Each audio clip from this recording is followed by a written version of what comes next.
સંકલનની બેઠક દરમિયાન ઉપસ્થિત રહેલ ડભોઈના ધારાસભ્ય શૈલેષભાઈ મહેતાએ જણાવ્યું હતું કે સંજીવાડા ખાતે વહેતું નર કરીને એક સ્કીમમાં બિલ્ડરે બંધ કરી તેની ઉપર પ્લોટિંગ પાડી દીધું.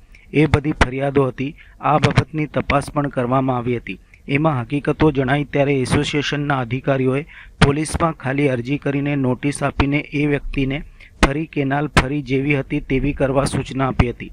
જ્યારે અમે જે તે સમયે પોલીસ ફરિયાદ કરવાનું કહ્યું હતું તે નથી થઈ ત્યારે કલેક્ટરે આજે 24 કલાકમાં જ પોલીસ ફરિયાદ દાખલ કરવાની સૂચના આપી છે.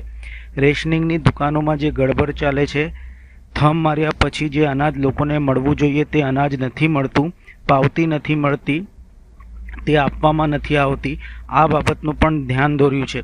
એ માટે પણ એક પુરવઠા સિવાયના અધિકારીઓની ટીમ બનાવી રેડો પણ કરવાની સૂચના અપાઈ છે. સાઠોદ અને નવા મારવા ખાતે માટી ખનનની જે ફરિયાદો થઈ છે તે બાબતનું ધ્યાન દોરાયું છે. ખનિજ વિભાગને આમાં મોટામાં મોટી પેનલ્ટી વસૂલ કરવા કલેક્ટરે સૂચના આપી છે. મહમ્મદપુરા ગામ છે ત્યાં આગળ મદ્રેસામાં હિન્દુ વિદ્યાર્થીઓને ભણવું પડે છે તે બાબતનું ધ્યાન દોર્યું છે. મદ્રેસાના સ્થાને કોઈ મકાન ભાડે લઈને વિદ્યાર્થીઓને ભણાવાય તે બાબતની પણ કલેક્ટરને ધ્યાન પર લીધું છે. કુંઢેલાનો રસ્તો બંધ કરી અંડરપાસ બનાવવાની કામગીરી ન થઈ હોય તેનું ધ્યાન દોરાયું છે. કલેક્ટર તરફથી હકારાત્મક પ્રતિસાદ મળ્યો છે, તેમનો આભાર માનું છું તેમ ધારાસભ્ય શૈલેષભાઈ મહેતાએ જણાવ્યું હતું.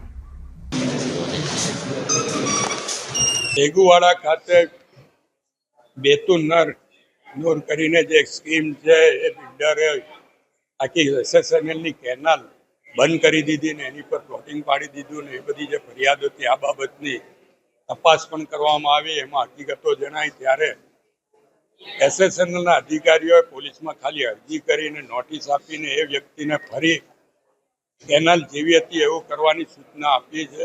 જ્યારે અમે પોલીસ ફરિયાદ કરવાનું કીધું હતું જે તે સમયે એ નથી થઈ ત્યારે કલેક્ટર આજે 24 કલાકમાં જ પોલીસ ફરિયાદ દાખલ કરવાની સૂચના આપી છે.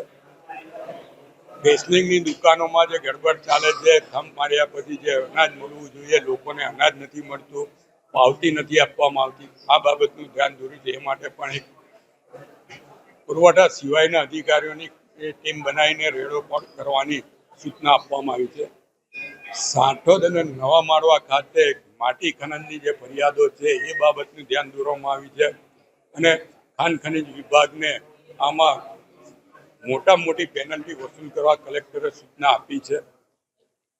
અમારે ત્યાં હિંમતપુરા ગામ છે ત્યાં આગળ મદ્રેસામાં હિન્દુ વિદ્યાર્થીઓએ ભણવું પડે છે તે બાબતનું ધ્યાન દોર્યું છે અને મદ્રેસાની જગ્યાએ કોઈક મકાન ભાડે લઈને વિદ્યાર્થીઓને ભણતર આપવામાં આવે એ બાબતનું પણ કલેક્ટરે ધ્યાન પર લીધું છે. કારણ કે હિન્દુ ધર્મનો વિદ્યાર્થી મદ્રેસામાં મુસ્લિમ ધર્મનું શિક્ષણ આપવામાં આવે ત્યાં જઈને ભણે એ ખૂબ જ ગંભીર બાબત હોય, આ બાબતનું પણ ધ્યાન દોરવામાં આવ્યું છે.